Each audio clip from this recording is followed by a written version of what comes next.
Assalamualaikum warahmatullahi wabarakatuh. Di pertemuan ketiga ini saya membahas tentang inventory. Nah, inventory sendiri itu adalah modul yang memuat tentang informasi mengenai barang-barang yang dimiliki oleh suatu perusahaan, baik itu barang yang akan dijual ataupun yang telah dibeli. Jadi di pertemuan ketiga ini saya akan memberikan tutorial untuk membuat inventory. Pertama, kalian pilih menu inventory, lalu pilih yang item list. Nanti muncul tampilan item list seperti ini. Nah, setelah itu kalian klik new. Nanti akan tampil tampilan item information-nya seperti ini. Nah, di bagian ini kalian isikan nama-nama barang yang dimiliki oleh perusahaan kalian. Barangnya itu bebas, kalian mau berupa barang elektronik, atau make up, atau fashion, itu kalian bebas isinya. Nah, di sini saya kasih contoh, barangnya berupa barang elektronik ya. Nah, untuk item number-nya itu kayak sebuah kode untuk si barang itu. Jadi, di sini kalian tulis item number-nya untuk masing-masing barang. Contoh. Nah, setelah diisi, kalian enter, terus ketikkan nama barangnya. Nah, setelahnya di enter, lalu di bagian bawah sini ada 3 bagian ya. Nah, ini kalian checklist saja, yang I buy this item, terus I sell this item, dan I inventory this item. Nah, ketika kalian nge-checklist bagian ini, akan muncul tampilan seperti ini di sebelah kanan. Nah, untuk bagian yang cost of sale, ini kalian pilih yang discount given, ya. Terus klik use account. Nah, next, di bagian yang income account for tracking sales, ini kalian pilih yang freight collected, ya. Terus klik aja use account. Lalu di bagian asset account for item inventory, di sini kalian pilih yang kas. Oke. Diklik use account-nya.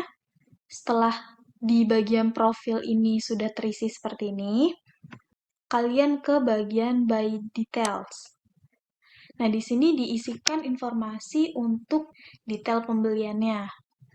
Nah, yang perlu kalian isi itu di sini ada 5 bagian. Yang pertama ada standard cost, terus by unit, terus yang ketiga number of item, terus tax code-nya, dan yang terakhir ada supplier item number-nya. Oke, di bagian yang pertama, standard cost ini berarti kalian isikan harga untuk pembelian speakernya. Kalian beli speaker ini itu di harga berapa gitu. Nah, misal di sini saya ngasih harga 25.000. Kayak gini. Nah, setelah diisi standar cost-nya, selanjutnya isi di bagian yang by unit of measure. Nah, diisikan dengan detail dari pembelian barang tersebut.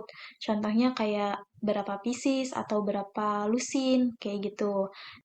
Nah, karena di sini saya belinya speaker, itu merupakan barang elektronik, maka unit yang saya gunakan di sini adalah pieces, kayak gitu.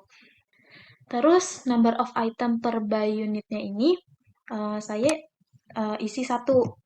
Jadi, kalau misalnya dijabarin nih, di bagian buying details ini, jadi harga pembelian dari speaker ini tuh seharga 25.000 per 1 pieces, kayak gitu. Nah, next, kita isi yang bagian text code-nya. Nah, di bagian text code-nya, di sini kalian pilih yang non-text aturan ya, karena di sini nggak ada non-text. Jadi, dibuat dulu. Caranya klik new.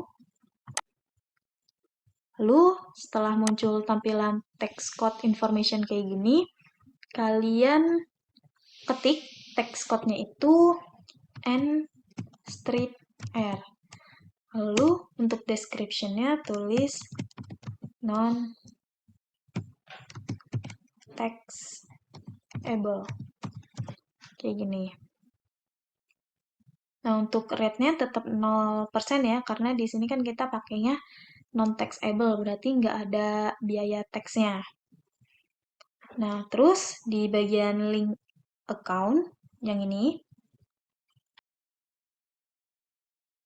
Nah, di bagian ini kalian pilih yang kas. Nah, yang ini. Terus di use account.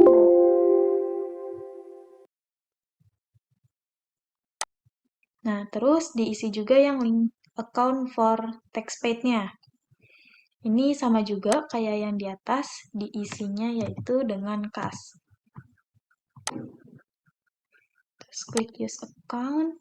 Nah, setelah diisi kayak gini, jadi kalian ikutin aja untuk text code information-nya seperti ini. Terus kalau sudah selesai, klik OK. Nah, terus kalian pilih lagi di bagian text code-nya. Pilih yang tadi kodenya NR atau non-taxable. Terus klik use text code. Nah, setelah itu diisi yang bagian terakhir, yaitu di bagian ya supplier item number. Ini dikasih tahu nih suppliernya siapa. Kayak gitu. Misal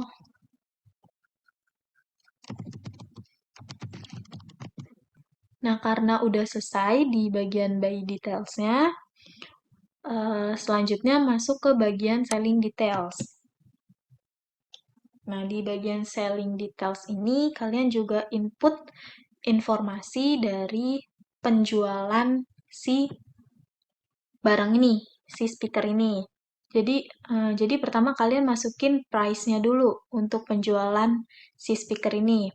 Misal di sini saya masukin harga penjualan itu 30.000. Dan selling units of measure-nya itu berupa pieces.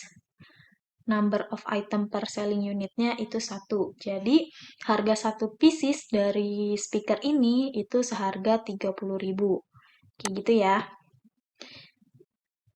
Nah, terus di bagian text code-nya, ini kalian pilih yang NR tadi, atau non-taxable-nya. Terus klik use text account. Nah, selesai. Nah, jadi di bagian selling details ini, kalian cukup mengisi di bagian base selling price, terus selling unit, lalu number of item, dan text code-nya aja.